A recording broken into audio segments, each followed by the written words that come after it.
Office ঘেরাও হবে, এই ওসির অফিস ঘেরাও হবে। আমরা কোন পদক্ষেপ নিতে বেশি সময় দিব না, আমরা কয়েক সেকেন্ডের মধ্যেই সিদ্ধান্ত পরিবর্তন করতে পারি। এখান থেকে সরে যেতে বলবেন, আপনার অফিসের ওখানে যে আমরা শুয়ে পড়বো, পারলে আমাদের মুখের উপরে গুলি চালান। আপনারা যদি উপর মহলে নোটিশ দিতে না পারেন, তাহলে কোন কোন আমলা, কোন কোন রাজনীতিবিদ কত পার্সেন্ট খেয়েছেন আমরা জানতে চাই। ওখান থেকে আমাদেরকে কয়েক পার্সেন্ট দিয়ে দিলে তো হয়ে যায়। আপনারা একা খাবেন কি? আমরা তো দেশের নাগরিক, আমরা খাইতে চাই, জনগণের চাঁদার টাকা আমরাও খাইতে চাই।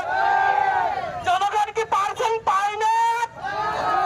আমরা আমাদের পার্সেন্ট বুঝে নিতে চাই। কুমারখালীবাসী, আজকে আপনাদের একটা নেতার মুখ উন্মোচন করি। গণ অধিকার পরিষদে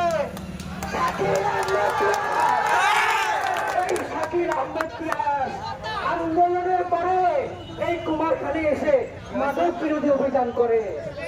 তার চেহারা কাটিং দেখেছেন? মাদক কাকে বলে? পিয়াস আহমেদ শাকিল ভাইকে বলে দিতে চাই, আপনারা 3 চাকা চালু রেখে আপনি বাকিটা আদায় করতে বলেছেন। আপনার এই দালালি হবে না। জনগণ কিন্তু আর এই ঠকামি সহ্য করবে না। এখন জনগণ কিন্তু আমার মুরব্বী চাচারা চায়ের দোকানে বসে কিন্তু সংসদের বক্তব্যগুলো খেয়াল করে।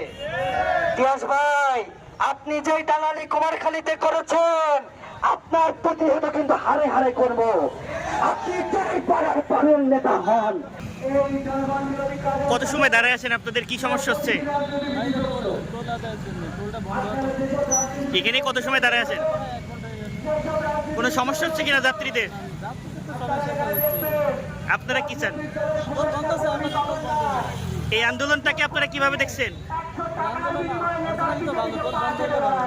আমরা স্পষ্টভাবে বলে দিতে চাই, হয় দরকার বন্ধ করে এখানে সমঝোতা করতে আসবে, না হয় কে কত পার্সেন্ট খেয়েছেন, কয় টাকা খেয়েছেন, কয় টাকার জন্য দালালি করছেন আমরা জানতে চাই।